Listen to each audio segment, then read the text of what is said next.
esta semana, en este día jueves, después de haber celebrado ese domingo de resurrección, siendo animados por esa realidad que la palabra del Señor nos habla, de que nuestro Cristo no está muerto, nuestro Cristo resucitó. Y por causa de esa razón es que nuestra fe vale todo lo que la palabra de Dios nos dice que vale. Reciban un saludo muy especial de parte de nosotros, nuestro hermano Jorge, que está detrás de bambalinas, Jorge Esperanza, y este servidor de ustedes, Freddy Hernández. Los animo a que tengamos nuestras Biblias listas y los estimulo a que busquen ahí la primera carta del apóstol Juan, el capítulo 5.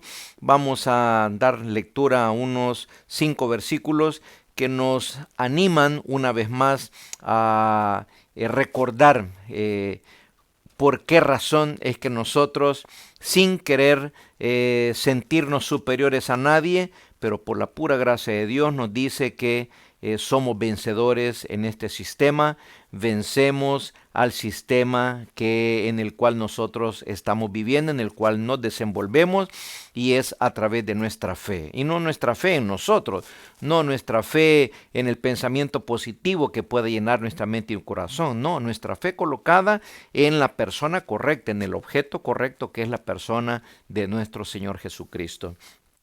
Primera de Juan, capítulo 5.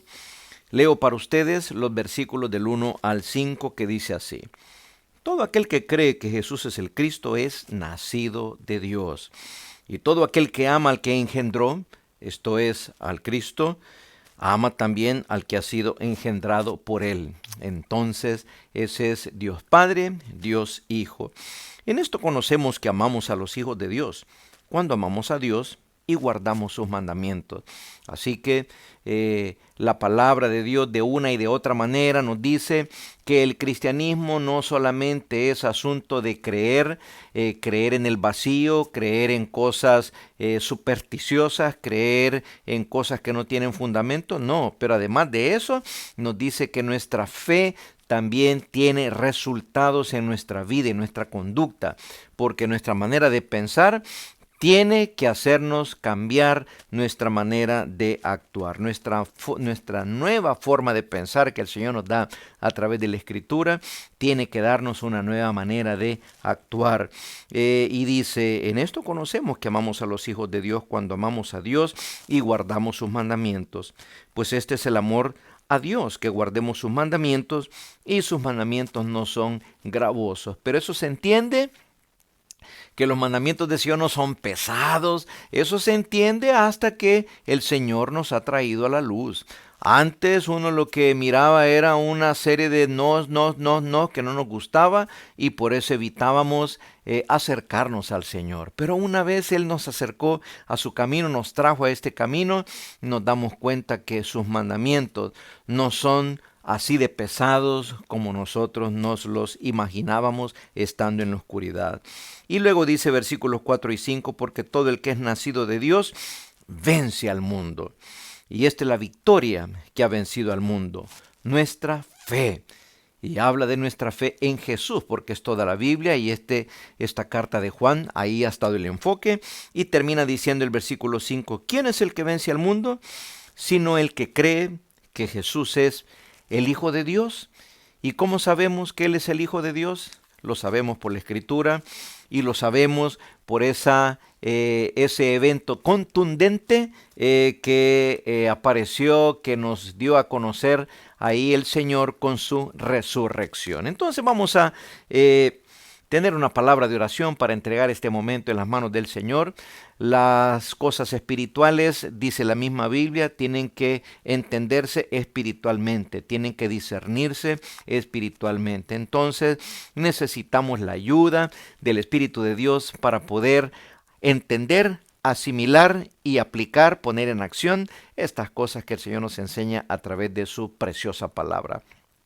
Acompáñenme en esta pequeña oración. Señor, aquí estamos nuevamente acercándonos a este momento donde usted nos da la oportunidad de abrir la Escritura, acercarnos a ella, meditar un poquito en ella, estudiar a nuestro Señor Jesucristo, conocerlo un poco mejor, principalmente a través de estos evangelios, ahora en el Evangelio de Lucas, que es en el que estamos estudiando, nuestro segundo estudio.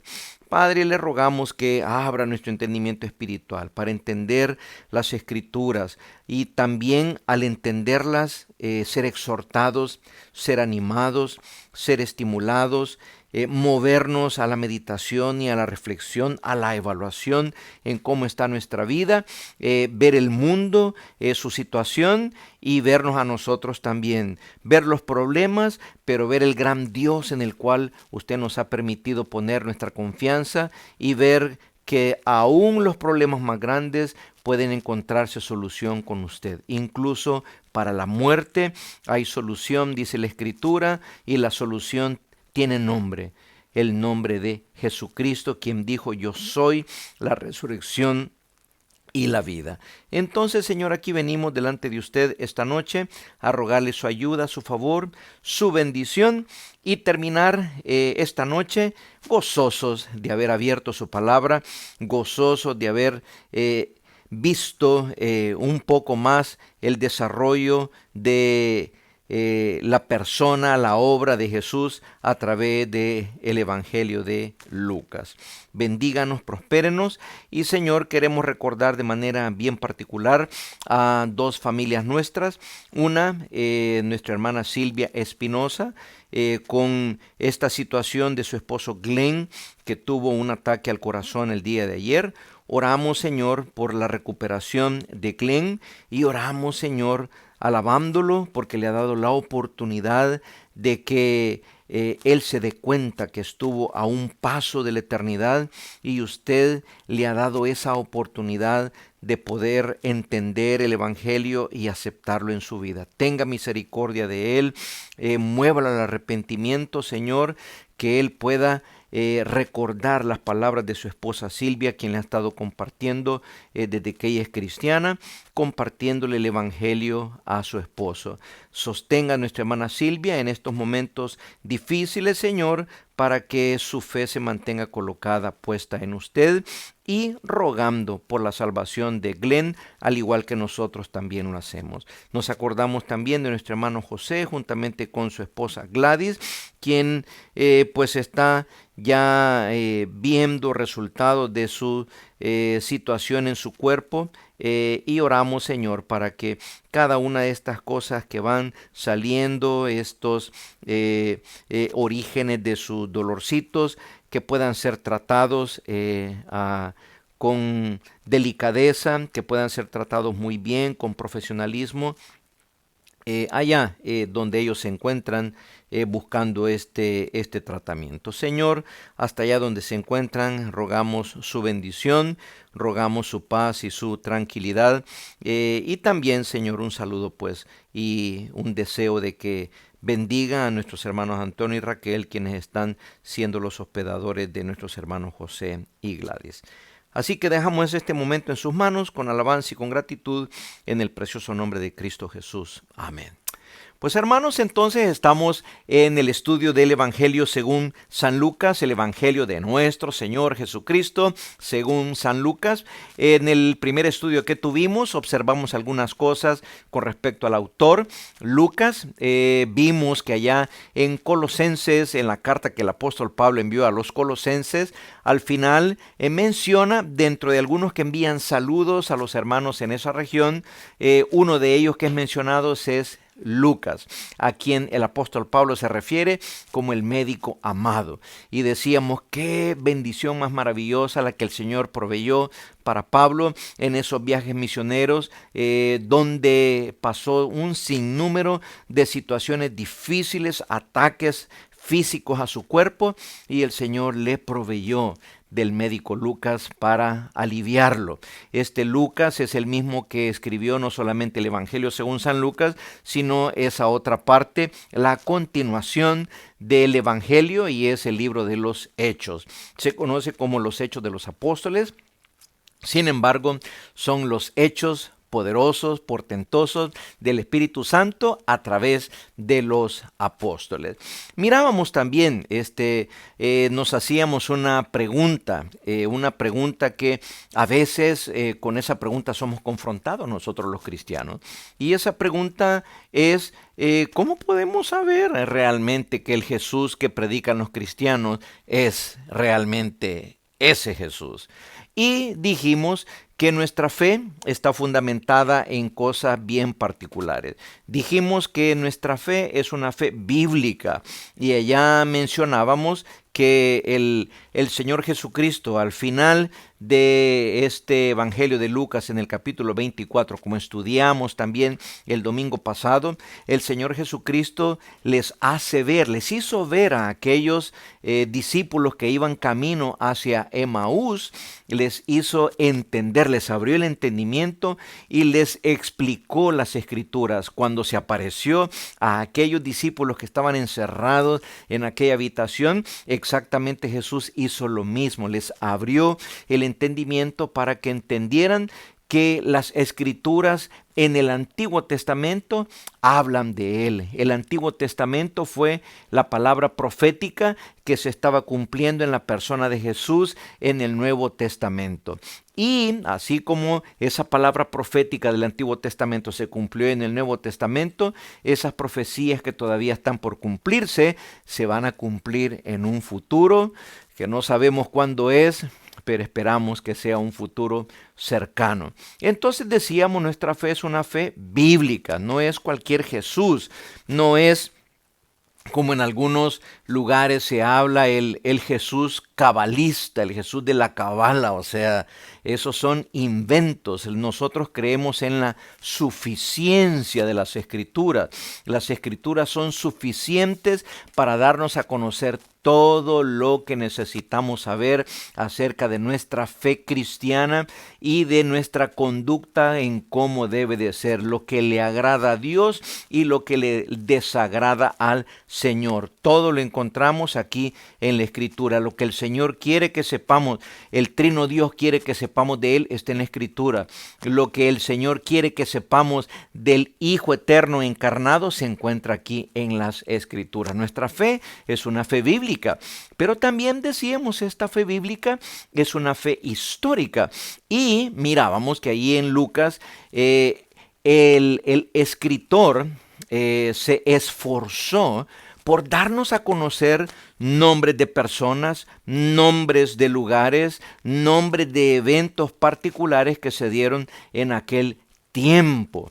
Eso pues lo único que hace es corroborar a través de la arqueología y de la historia que este Jesús no fue un invento, como decíamos allá. Hubo en alguna oportunidad una persona que se llamó Jesús, que vivió en algún lugar que nadie sabe, en un tiempo que nadie se ha dado cuenta, y se cree que hizo algunas de estas cosas maravillosas. No, la Escritura habla de nombres concretos, lugares concretos, fechas concretas. Entonces, y eso, pues dijimos, es corroborado por la arqueología y la historia. Y entonces ahora nos vamos a esa tercera parte también. Nuestra fe no solamente es una fe bíblica, no solamente es una fe histórica, sino que también es una fe verificable. Leamos una vez más Lucas capítulo 1, versículos del 1 al 4. Y dice de la siguiente manera: puesto que ya muchos han tratado de poner en orden la historia de las cosas que entre nosotros han sido ciertísimas, tal como nos lo enseñaron los que desde el principio lo vieron con sus ojos y fueron ministros de la palabra, me ha parecido también a mí, después de haber investigado con diligencia todas las cosas desde su origen, escribírtelas por orden, oh excelentísimo Teófilo, para que conozcas bien la verdad de las cosas en las cuales has sido instruido. Ya muchos han tratado de poner en orden la historia de las cosas que entre nosotros han sido ciertísimas. Y probablemente el hermano Lucas, así le podemos llamar también nuestro hermano en la fe, Lucas, no solamente se estaba refiriendo a los otros tres evangelios, Mateo, Marcos y Juan, sino probablemente también se estaba refiriendo a escritos que estaban apareciendo, escritos no autorizados acerca de Jesús, acerca de sus hechos, no autorizados, no recibidos por la iglesia, que estaban comenzando a circular. Y entonces el Espíritu del Señor mueve a este tercer hombre, Lucas, para escribir este evangelio. Y desde el principio nosotros vemos algo muy interesante, y esto es que la iglesia se esforzó por trabajar con fidelidad y con oración para registrar un libro fidedigno, el Nuevo Testamento, que nos hablara a las generaciones posteriores acerca de estas cosas maravillosas de nuestro Señor Jesucristo. ¿Cómo sabemos nosotros que estos 4 evangelios son los evangelios que el Señor nos dejó a nosotros como iglesia para que los recibiéramos como tal, como la palabra revelada del Señor? ¿Qué criterios se siguieron para reconocerlos? Porque aquí es donde viene lo verificable. El punto es que no es cualquier cosa que nos venga, nos viene este dato de aquí, recibámoslo, este otro dato de este otro lado, recibámoslo, aquí ha aparecido un libro, vengan, tomémoslo, ¿no? ¿Qué criterios se tomaron para llegar a consolidar estos libros que fueron reconocidos por la iglesia como el canon, la vara de la palabra del Señor que nos mide nuestras creencias, nuestras doctrinas y nuestras conductas? Bueno, aquí tenemos algunos de esos criterios. Tome nota. Uno de esos criterios que la iglesia tomaba era, bueno, ¿es este libro, esta carta ha sido escrita por un apóstol o ha sido escrita por un colaborador de algún apóstol? Ese era uno de los criterios. Y si ustedes observan, bueno, ahí tenemos a Mateo, fue apóstol del Señor Jesucristo. Juan Marcos, dijimos, escribió en base al testimonio del apóstol Pedro. Juan fue apóstol de nuestro Señor Jesucristo. Lucas, como vemos aquí, aunque fue gentil, fue un colaborador cercanísimo del apóstol Pablo. Tenemos otros escritores del Nuevo Testamento donde no fueron apóstoles. Tenemos los 2 medios hermanos de Jesús. Uno de ellos es Santiago, pero este Santiago, según nos menciona el libro de los Hechos, era columna, alguien importante dentro de la iglesia de Jerusalén. Santiago, Jacobo. Y el medio hermano de él, Judas, que es otro de las cartas que se han escrito en el Nuevo Testamento, él nos dice que fue hermano de Santiago, hermano de Jacobo, medio hermano de nuestro Señor Jesucristo. Esto nos ayuda entonces a descifrar algo bien importante que tomó en cuenta la iglesia en aquel tiempo para decir, ¿recibimos este libro o no lo recibimos? El libro de Hebreos, que no, ese es un quebradero de cabeza. Los señalamientos más directos pues se dirigen hacia el apóstol Pablo, aunque al final no hay certeza. Sin embargo, hay una serie de características que se dan ahí muy especiales. Pero luego las cartas de Pedro, escritas por el apóstol Pablo, el apóstol a quien se le apareció el Señor Jesucristo y que se nos narra su conversión allá en Hechos capítulo 9. Así que uno de los criterios era ese. ¿Ha sido este libro o ha sido esta carta escrita por un apóstol o por algún colaborador bien cercano de este apóstol? Otro de los criterios a tomar era este. Fue escrito este libro durante la era apostólica. Y este es el peso del asunto. Siglo I. Si nosotros notamos y tomamos las fechas más o menos en las que cada uno de estos libros fueron escritos, todos caben dentro de lo que es la segunda mitad del siglo I. Bueno, excluyendo a Santiago, quien se nos dice que probablemente fue el primer libro en ser escrito, más o menos allá alrededor del año 44, 45 después de nuestro Señor Jesucristo. Tomando eso en consideración, muchos dicen este fue el primer escrito nuevo testamentario del canon con autoridad del cielo para pertenecer al Nuevo Testamento. Y el último de ellos, los últimos de ellos, tenemos ahí el Apocalipsis y las cartas de San Juan, que lo que se nos dice es que fueron escritos allá en la primera mitad de finales del siglo I, año 90 en adelante, y el Apocalipsis al principio de la segunda mitad del siglo I, la segunda mitad del año 90, 95, 96, a finales del siglo I. Si aparecieron otros libros que dijeron, no, estos también son escritos, son libros que aparecieron después de la era apostólica. ¿Por qué era necesario esto? Que fueran escritos durante la era apostólica. Porque los apóstoles estaban vivos y la autoridad de ellos ha sido una autoridad que ninguna otra figura ha tenido en la historia de la iglesia. Ninguna otra autoridad. Incluso los apóstoles modernos, como quisieran gozar de esa autoridad que tuvieron estos hombres, pero lo que harían sería manosear esa autoridad según se mira en sus conductas el día de hoy.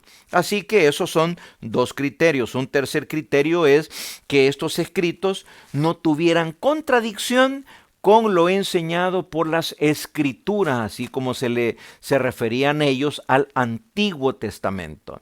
Y así es como observamos que todo desde el Evangelio de Mateo hasta el Apocalipsis, las enseñanzas doctrinales fundamentales, pesadas, no tienen ninguna contradicción con lo enseñado en todos los demás libros del Antiguo Testamento. Esta es una maravilla.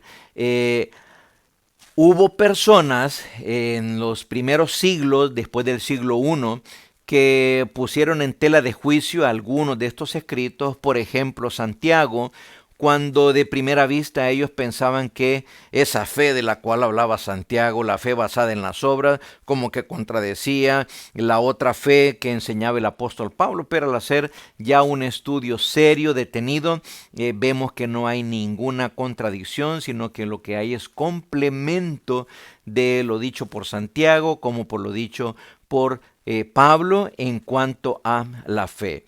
Un cuarto criterio era eran estos libros aceptados por las iglesias locales.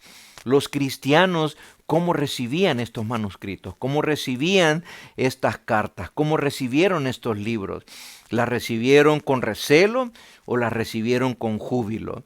¿Pasaban las iglesias estas cartas a las otras congregaciones o decían, no, mejor hasta aquí nomás que llegue porque esto pues como que no tiene nada que ver con palabra de Dios? Ese era otro de los criterios que se seguían. Fueron recibidas con los brazos abiertos cada uno de estos escritos y esa es una de las cosas que sucedieron con cada uno de estos 27 libros del Nuevo Testamento.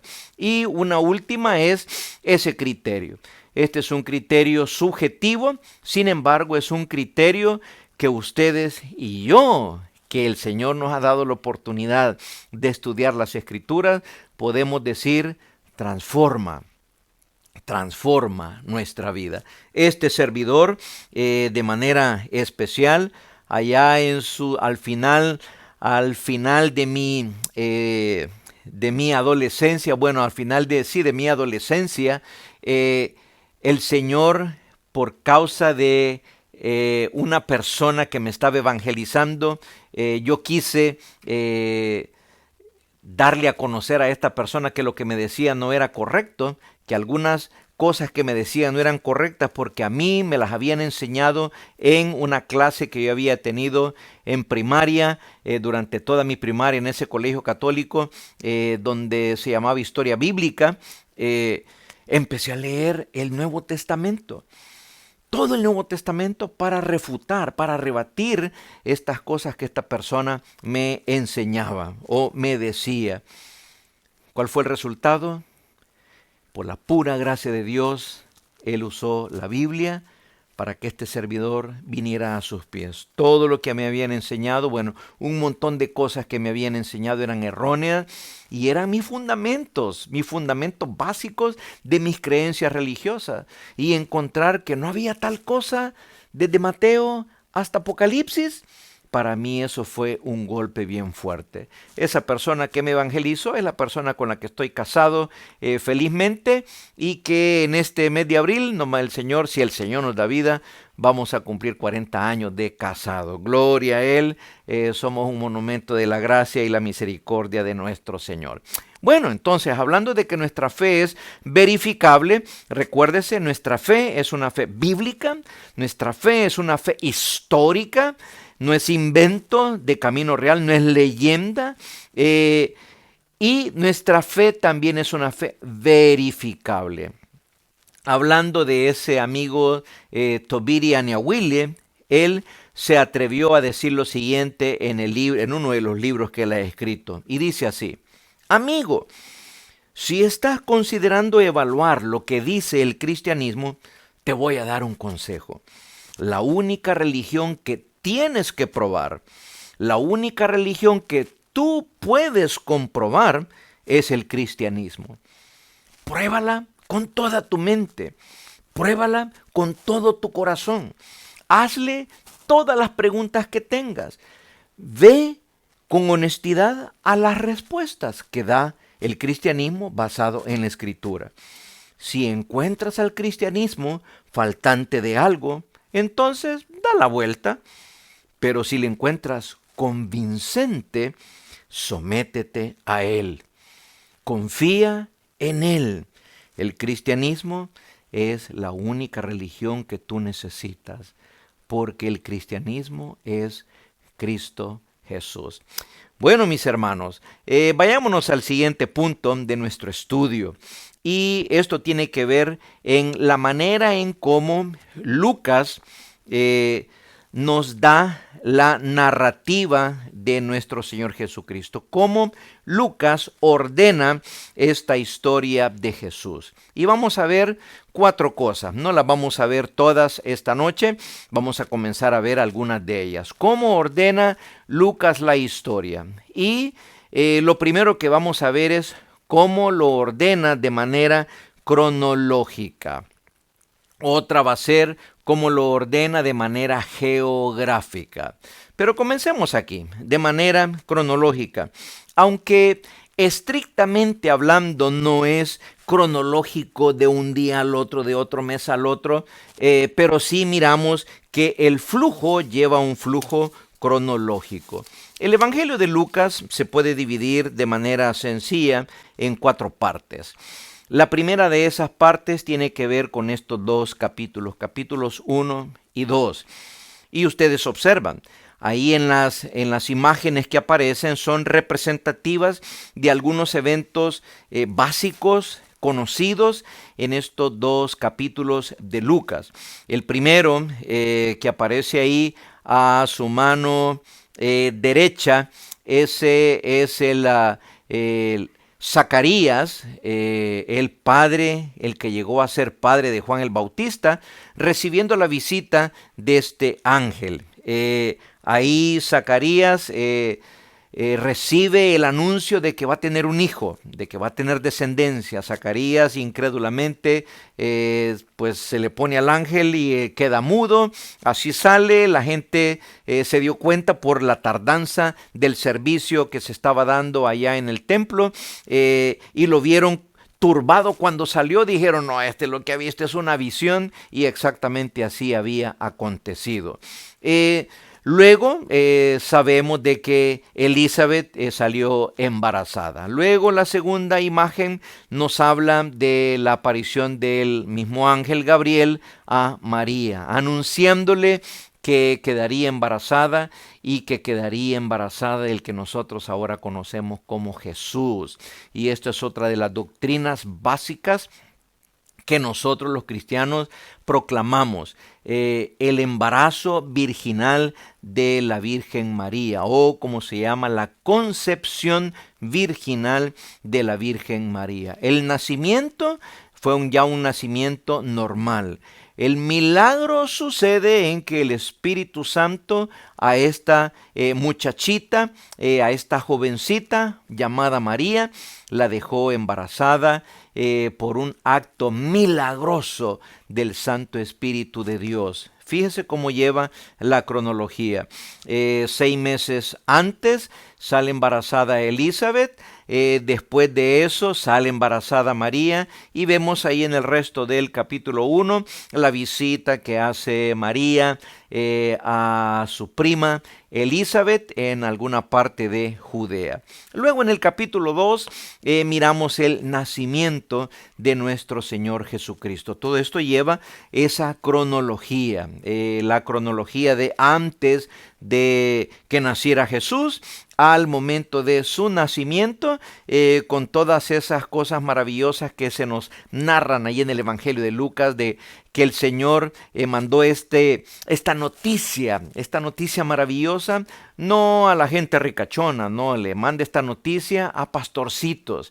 Y no hay tal cosa, como hemos estudiado en algunas natividades anteriores, no hay tal cosa de eso que aparece en las estampas de Navidad, pastorcitos bien vestidos, que se miran bien peinaditos. No, eran personas sucias, eran personas despreciadas, a tanto así que por la tarea que ellos hacían tenían prohibido participar en las actividades del templo porque eran impuros, así se reconocían. Y luego en el capítulo 2 encontramos esa otra parte maravillosa ya de Jesucristo a punto de entrar a su adolescencia, cuando llegan al templo en Jerusalén en una de las visitas que esta familia hizo a Jerusalén, y ahí se nos narra, Lucas nos narra esa parte donde el Señor Jesucristo se queda a esa edad dialogando cosas elevadas con los estudiosos de las escrituras de aquel tiempo, los escribas y los fariseos. Vemos esa cronología. Entonces, la primera parte la podríamos colocar así, la parte previa al nacimiento de Jesús, hasta ese momento de cuando se nos menciona que Jesús tenía 12 años. Luego tenemos de los capítulos 3 al 9, el ministerio del Señor Jesucristo. Desde su inicio, estamos hablando ahí desde su bautismo, donde es autorizado el Señor Jesucristo para desarrollar su ministerio público. Y luego, interesantemente, el escritor Lucas, inmediatamente después del bautismo, es que nos da la genealogía de dónde es que vienen las cartas de presentación de este que estaba siendo bautizado, del cual dio testimonio el Padre desde el cielo, diciendo: este es mi Hijo amado, el Espíritu Santo posándose sobre él en forma de paloma, la Trinidad manifestada ahí en ese momento. Y luego nos dice ahí Lucas capítulo 3, si ustedes observan, capítulo 4, que Jesús, lleno del Espíritu Santo, volvió del Jordán y fue llevado por el Espíritu al desierto para ser tentado por el diablo. Entonces ese fue el inicio del Señor Jesucristo. Ahí usted puede observar todas esas cosas públicas que Él hizo, el momento, cada uno de estos momentos de milagros tan especiales y tan particulares que Él desarrolló. Un par se mencionan aquí en estas imágenes. Una, la pesca milagrosa, y la otra, la alimentación, la multiplicación de los panes y la multiplicación de los peces. Así que tenemos de los capítulos 1 y 2, antes del nacimiento de Cristo Jesús, después de su nacimiento hasta los 12 años, luego los capítulos 3 al capítulo 9, hablando del ministerio de nuestro Señor Jesucristo, capítulos 10 al 19, donde miramos al Señor Jesucristo capacitando a sus discípulos, entrenando a sus discípulos, enseñando a sus discípulos. Y aquí pues he subrayado algunas de esas cosas, por lo menos 4 de ellas que aparecen exclusivamente en el Evangelio de Lucas. Hay otras cosas, vamos a ver esto un poquito más adelante, en otro tema, en la manera en cómo el Señor Jesús se relacionó con las mujeres y qué papel importante tuvieron las mujeres en el ministerio de Jesús, y cómo el Señor Jesucristo, en medio de una cultura machista, hace sobresalir aquello que por diseño tanto el hombre como la mujer tienen el mismo valor delante de Dios, aunque sus responsabilidades y sus roles sean diferentes. Pero ahí tenemos la parábola del buen samaritano, en esa figura exclusiva del evangelista Lucas. Tenemos a esa estampa tan preciosa y tan exhortativa, no solamente para las mujeres, sino también para nosotros los varones, cuando Jesús llega a esta casa de sus muy amados María, Marta y Lázaro, y en esa oportunidad nos da a conocer la actitud de María, que es la actitud que cada uno de nosotros deberíamos tener, porque a veces tenemos la actitud de la hermana de estar ocupados en muchas actividades y andamos corriendo de un lado para otro sin prestar atención a lo más importante, que es sentarnos a los pies de Jesús, como lo estamos haciendo en este momento, sentándonos a los pies de Jesús para escuchar su consejo, el consejo de su palabra. Y eso aparece únicamente en el Evangelio de Lucas.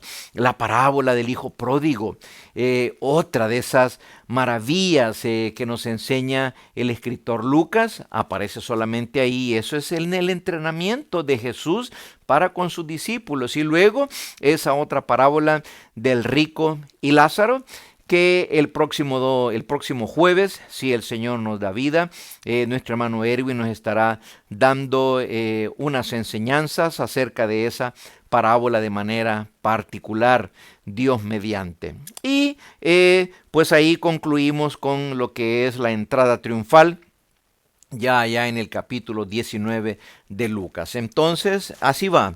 Ahorita 3 partes y falta la cuarta. La primera parte dijimos, capítulos 1 y 2, ahí donde se nos narra los hechos previos al nacimiento de Jesús, el nacimiento de Jesús hasta sus 12 años, capítulos 3 al 9, donde se nos habla del ministerio público, los milagros que el Señor Jesucristo desarrolló, capítulos 10 al 19, estos entrenamientos y enseñanzas específicas para sus discípulos, y la última parte de Lucas 20 al 24, donde se nos narra eso que es común para los otros evangelios. Esa parte donde nuestro Señor Jesucristo es arrestado, la última noche, la Santa Cena, donde Él es traicionado, como lo vemos ahí en la parte baja de la fotografía, luego la crucifixión y muerte de nuestro Señor Jesucristo, luego es sepultado, pero de esa sepultura Él sale victorioso. La piedra se abrió no para que Él pudiera salir, la piedra se abrió para que las mujeres pudieran entrar y todos los demás testigos pudieran entrar adentro de la tumba y corroborar de que el cuerpo de Cristo había resucitado. El cuerpo de Cristo no estaba ahí. Así que esta es la primera manera en cómo el apóstol, el doctor Lucas desarrolla su evangelio, mirándolo de manera cronológica. Veámoslo de la otra perspectiva, geográficamente hablando. Lo primero era lo cronológico. Ahora miremos un poco de lo geográfico. La primera parte se desarrolla allá en la parte norte, Galilea. Ustedes tienen ahí a su mano derecha un acercamiento de lo que sería el lugar donde el Señor Jesucristo desarrolló su ministerio, la parte izquierda, digamos el Israel donde Jesucristo se movió en aquella oportunidad. Galilea al norte, ahí miran el lago de Galilea, y ahí un acercamiento hacia pues esa área donde nuestro Señor Jesucristo dedicó esa parte de su vida ministerial pública, y la que nos narra Lucas de los capítulos 1 al 9. Esto es bien notorio, y si ustedes abren su Biblia, ustedes pueden ver, por supuesto, al principio, Zacarías y su esposa Elizabeth se encontraban en el templo, y el templo, pues, por supuesto, estaba situado en Jerusalén. Pero luego, si ustedes observan ahí en el versículo 26 de Lucas capítulo 1, dice: al sexto mes, el ángel Gabriel fue enviado por Dios a una ciudad de Galilea llamada Nazaret. Ahí al norte de Galilea, no se nota ese pequeño pueblo de Nazaret. Está un poquito más a la izquierda del acercamiento de ese lugar. Luego en el capítulo 1, siempre versículo 39, María viaja del norte hacia el sur a visitar a su prima, y dice que fue deprisa a la montaña, a una ciudad de Judá. Baja a Judá. Pero luego en el capítulo 2 nos dice versículo 4: y José subió de Galilea, de la ciudad de Nazaret, a Judea, la ciudad de David, que se llamaba Belén. Y esto es para el nacimiento de Jesús, para que se cumpliera la profecía que él nació en Belén. Pero el versículo 39 del capítulo 2 dice: después de haber cumplido cumplido con todo lo prescrito en la ley del Señor, volvieron a Galilea, a la ciudad de Nazaret. Luego, allá en el capítulo 4, versículo 16, hablando de Jesús, dice: vino a Nazaret. Versículo 31 del capítulo 4 dice: descendió Jesús a Capernaum, ciudad de Galilea. Versículo 1 del capítulo 5. Perdón si voy un poquito rápido. Capítulo 5, versículo 1 dice: aconteció que estando Jesús junto al lago de Genezaret, que es el mismo lago de Galilea que aquí se presenta, y algunos dicen, bueno, ¿y cómo es esto, verdad? Que si ese es mar de Galilea, es lago. ¿Cómo es que Mateo le llama el mar de Galilea y cómo es que Lucas le llama el lago de Genezaret? Pues los estudiosos lo que dicen es que los otros escritores, su cosmovisión era más pequeña, nunca salieron de su región, nunca salieron de su pueblecito, y ese lago que tenían enfrente lo miraban como un mar. Así, wow, decían: este es mar. Lucas, un poco más estudiadito, un poco más habituado a viajar, a estar en diferentes lugares, pues él sabía, ¿no? El mar es el Mediterráneo, algo más grande. Este es un lago, es algo más pequeño. Pero lo que notamos aquí en el desarrollo de el Evangelio de Lucas, lo vimos en primer lugar cronológicamente hablando, y ahora geográficamente hablando. La primera parte la desarrolla allá en la parte norte, el ministerio de Jesús en Galilea. Luego miramos que Jesús se pone, podríamos decir, en movimiento. Jesús se pone en movimiento. ¿Hacia dónde? Bueno, si ustedes observan esa línea que tiene varias curvas, va desde Galilea hasta Jerusalén, y eso es lo que se nota en estos capítulos, de los capítulos 9 al capítulo 19. Y yo lo animo a que observemos esto porque es muy interesante. Desde el capítulo 9, versículo 51, capítulo 9, versículo 51, observe lo que dice. Esto es bien interesante porque este caminar de Jesús de Galilea a Judea, de esa parte norte a la parte sur, tiene un propósito. Y este propósito se nota aquí en el versículo 51 de Lucas capítulo 9. Observe cómo dice: Cuando se cumplió el tiempo en que él había de ser recibido arriba, afirmó su rostro para ir hacia dónde dice, a Jerusalén. Ok, miremos el versículo 57 para que miremos cómo es que va este movimiento de Jesús de la parte norte de Israel a la parte sur. Versículo 57 dice, yendo ellos, uno le dijo en el camino, Señor, te seguiré a donde quiera que vayas. Iban caminando, iban enrumbándose. Había salido de la parte norte, Galilea, iban enrumbándose hacia Jerusalén. Capítulo 10, versículo 38 dice, aconteció que yendo de camino, entró en una aldea y una mujer llamada Marta le recibió en su casa.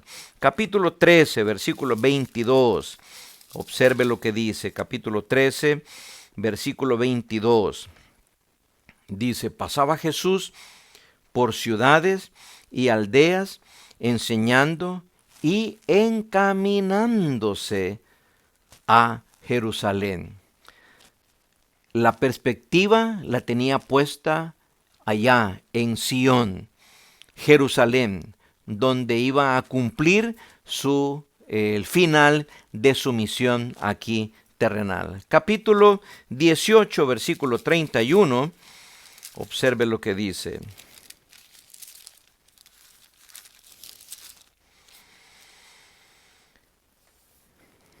Tomando Jesús a los 12, les dijo, he aquí subimos a Jerusalén, y se cumplirán todas las cosas escritas por los profetas acerca del Hijo del Hombre. Así que esta parte, geográficamente hablando, la primera se desarrolla en el norte de Israel, la Galilea, y luego en el centro de esta parte, donde lo compila de manera geográfica, es Jesús caminando, yendo hacia Jerusalén. Versículo 35, siempre del capítulo 18.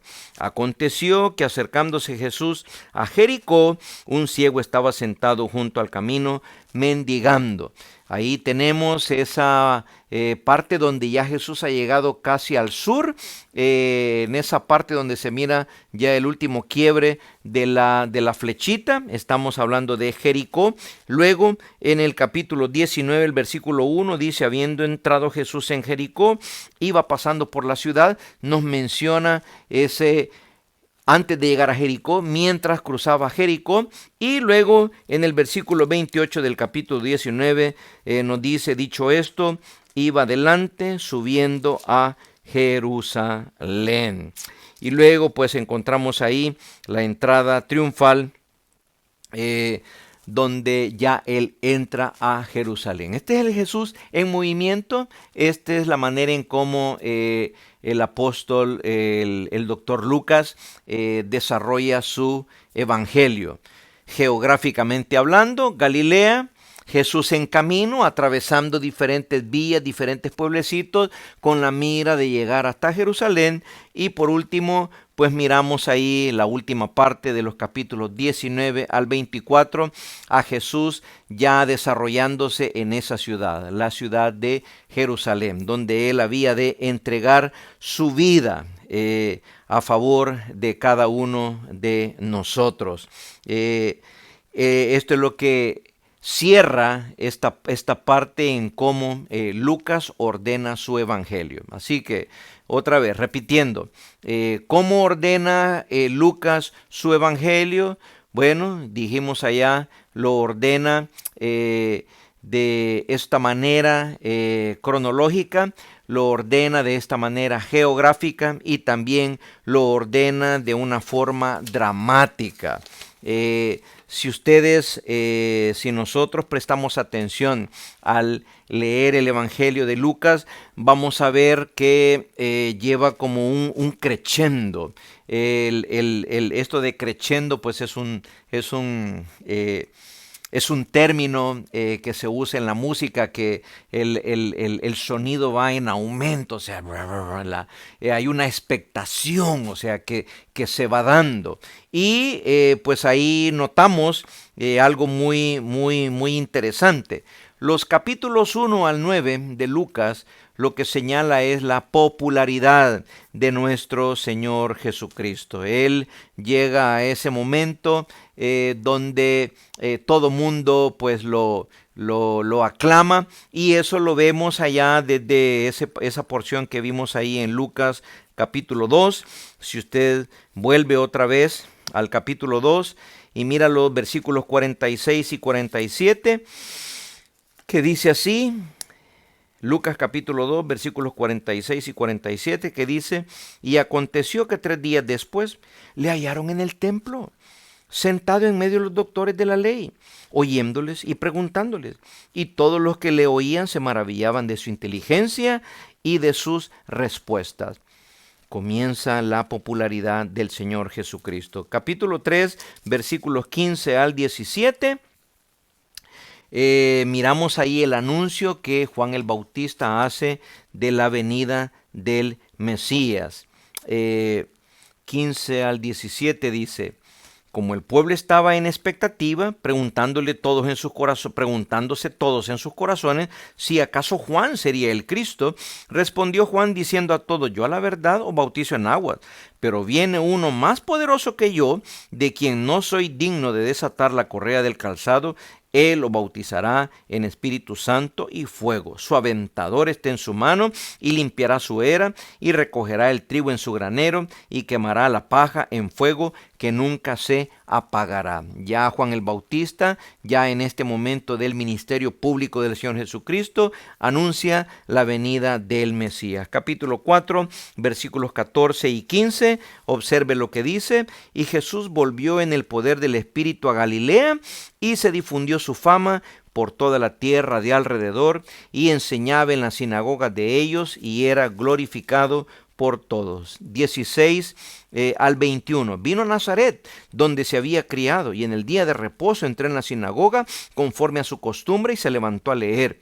Y se le dio el libro del profeta Isaías, y habiendo abierto el libro, halló el lugar donde estaba escrito: el Espíritu del Señor. Jesús se levanta, lee esta porción providencialmente por el Señor, colocada en el momento correcto, la lectura correcta en el momento correcto, con la persona correcta, y dice: el Espíritu del Señor está sobre mí, por cuanto me ha ungido para dar buenas nuevas a los pobres, me ha enviado a sanar a los quebrantados de corazón, a pregonar libertad a los cautivos y vista a los ciegos, a poner en libertad a los oprimidos, a predicar el año agradable del Señor.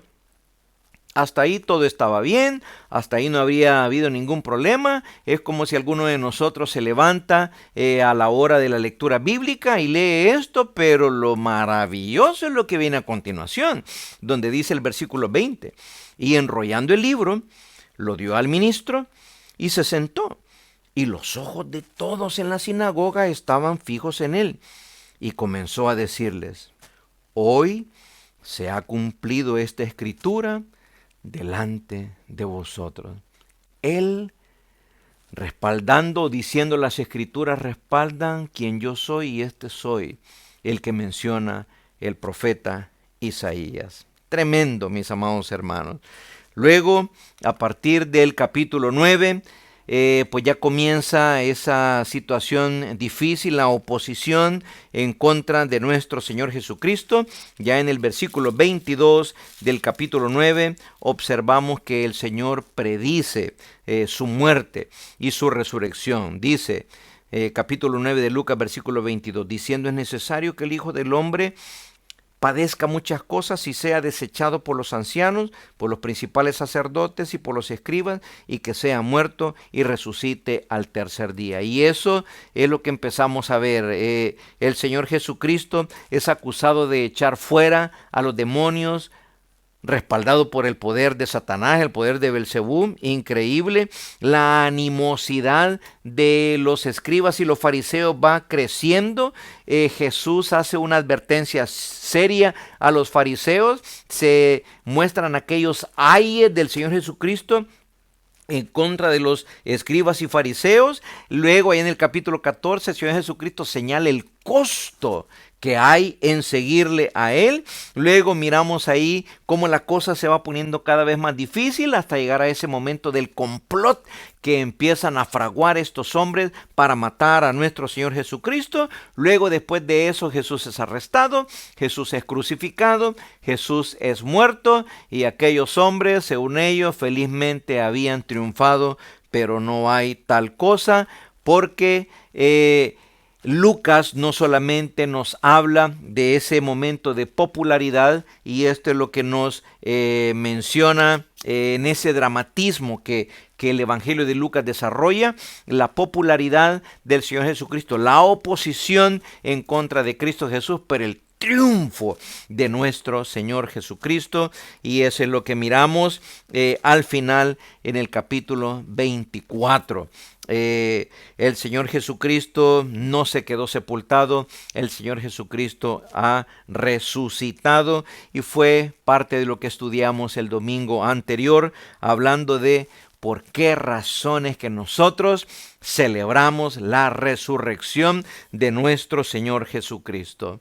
Y dijimos que la celebramos porque eso lo que hace es la resurrección de Jesús, asegura nuestra fe. No es un invento, el mismo Jesús se dio a conocer después de resucitado a sus discípulos, testigos legales que nos dan el testimonio a nosotros, que no vimos eso, pero creemos en lo que los discípulos mencionaron.